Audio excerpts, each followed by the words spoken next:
Alright, this starts kind of at the back north corner of lot 55 in Country Club of Sarasota, and I'm just going to kind of walk the perimeter.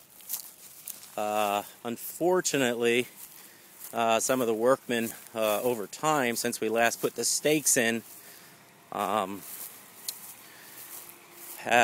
gone ahead and removed such stakes, and so only about 4 of the 6 that were placed remained. So I'm basically showing you standing from within my property boundaries out into what we were looking to work with. And again, you know, we 3 foot into this versus 8 foot into it, 3 foot across the back versus, you know, the full allotment across the back that's shown is all incredibly helpful. And you know, as far as we're concerned, something that we would be okay managing with. I'm not sure how much of the prior discussions with Mr. Poole you were privy to, but since I think it's he's the one that got it on your desk, I would think quite a bit. All right, now I'm going to turn the camera slightly here and just back up a little bit, because the front of the property is very narrow. I mean, this is not a piece of land that somebody could turn into anything more than an annex to their property, because there's not even enough room to put a any type of driveway in. There's just not enough space, and that's due to the fact of how your main water line runs, which is good. We'd be wanting to stay at least, you know, 20 feet, 15 to 20 feet off of that, and there's a community pole right there. So the area where I'm standing right here, there used to be a pin or a mark. Now I'm just going to kind of walk up the area where you know, the pin would have dissected through. This is all a heavy bush overlay, so I'm not going to try to walk into it by any means. Not sure what I'd come out with. Probably just a lot of scratches, but I can do without that.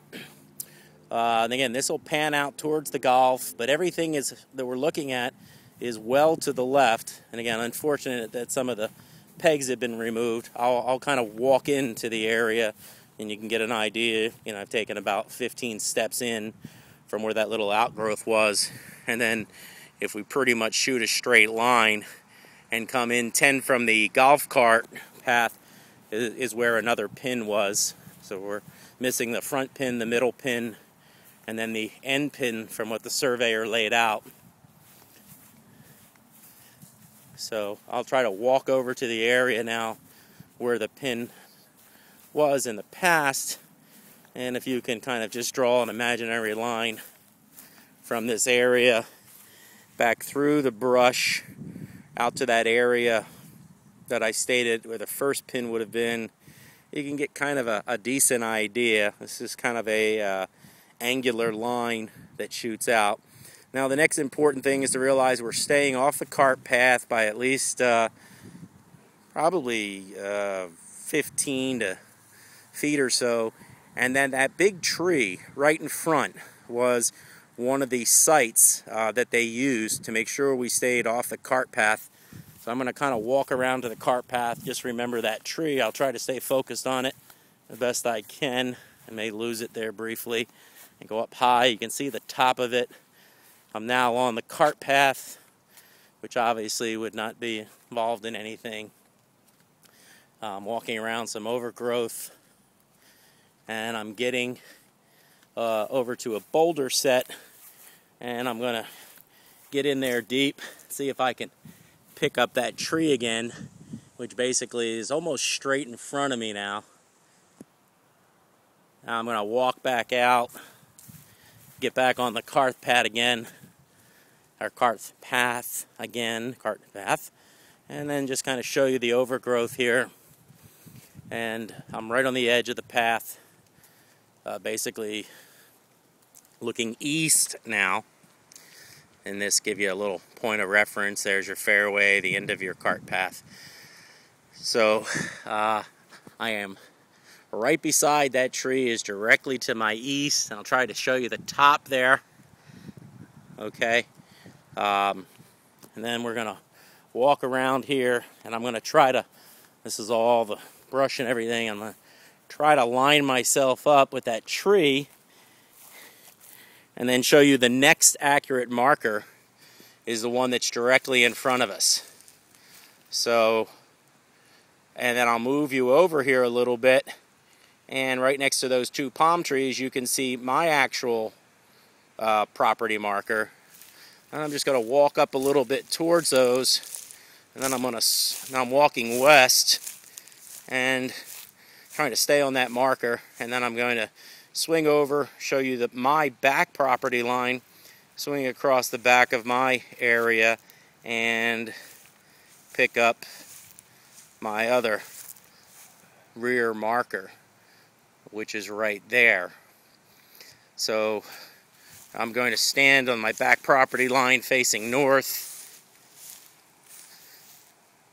and swing out and then up, and again show you that large tree, which is again part of what we use for the azimuths on this, and then I'll get you back over to that rear property line right there. And now we'll just come back this way. This is all facing west, and then go up. The big tree there right in front of us is not on my property now, but if I were to step out a little further, we'd get to that big tree that's utilized to mark the property, or at least the piece of area that we surveyed out is requested. Now I'm going to walk over to the property marker, which would be my northwest marker, and I'm going to stop the video here, double check it, and I will try to send photos to you via email. It would be a pretty big file, and I'm just going to step right in front of this plant here in hopes that you can get out there and see the street. I think a car just went by, but there's an oak tree in front of you, and eventually we should see a car go by. You may be able to see the car tire in the parking lot in the front. Okay, that's about the best I can do with the iPhone video. I've got a couple photos. I will be sending this off to you within the next couple minutes after I review. Thank you.